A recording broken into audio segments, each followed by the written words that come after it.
In this lecture, we are going to look at the info box.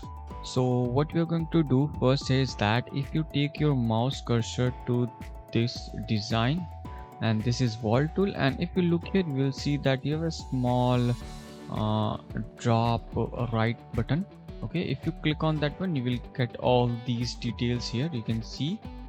Okay, so now I am going to press escape to get out of the command, and again I'm going to press the escape. So what exactly the info box is? So this is the info box. As you can see here that right now I have not selected any of these commands, so that's why it is blank here.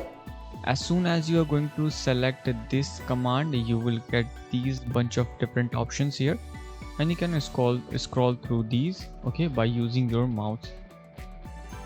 So you can see here.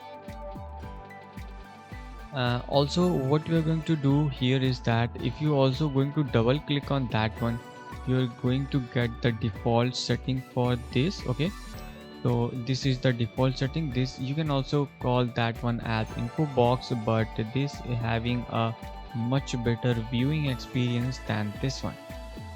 Okay, so from here you can see that right now we have opened the window, open the wall. And in order to open that any of these, you just simply need to double click on that one, and it will automatically take you to the wall default setting. So if you look at this one, you can clearly understand what exactly we are doing. The home story is situated at the ground floor, that is current, and the top story link is connected to the home story one. It means that the wall will be drawn from the ground story to the story home. And here you have bunch of these options. You can see that basic, composite, complex. You can see about this. You can click on this one and you will get all these details. So you can see that this is generic structure, and there are a bunch of different things. Also, if you look at floor plan and section, you will get all these details about the floor plan and section. You can click on model to look at the model. You can look at the structural analytical parameters, and you can have the classification and properties as well. So what you can do, you can modify this thing before placing the wall, or even after placing the wall. So you don't need to worry about any kind of mistake. You can just modify that one later. So let me show you one more thing here, is that if you let me close this one. So let's say I click on this tab here, okay, this one here again, that is wall tool, and I'm going to press Ctrl+3 from my keyboard, and after that you will get again the same window. So either you can double click on that one to get this window, or you can just simply press Ctrl+T from window to get this window, okay, this window. So in both ways you can access this window.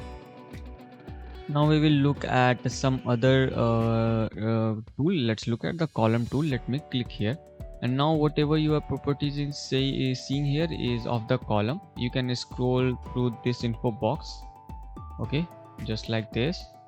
Or what you can do is you can simply enter Ctrl+T from your keyboard to bring these information. So you can see you have your column dimension here.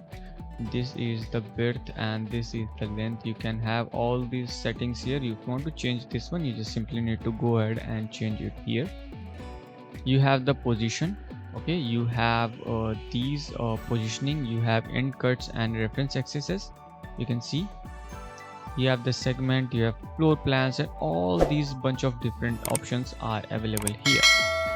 So you can see this is the preview of that one. If you want to rotate, you can just simply use your left click to rotate it like this.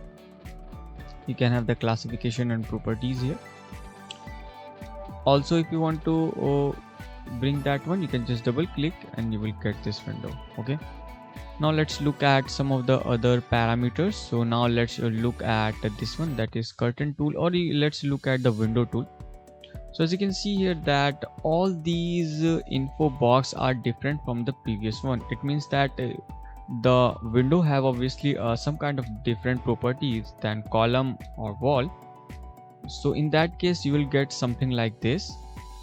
Or if you want to What you can do here is that you can just enter Control T from your keyboard. Also you can get this kind of thing here. So you have this vertical multi sash of window 24, you have window 24, and you have all these things. You have preview and positions, you have basic window settings, you can see floor plan and section, you can see from here. Dimension markers that you can control from here. Marker style. Okay, if I click on any of these, or if you go here and if I click here, you can see that this is the preview of this one. So like that you will get all these properties from here as well. So in this way you have to access the info box, and these are some of the detail related with the info box. So if I just press escape, you will see nothing here. That means that we are out of this command.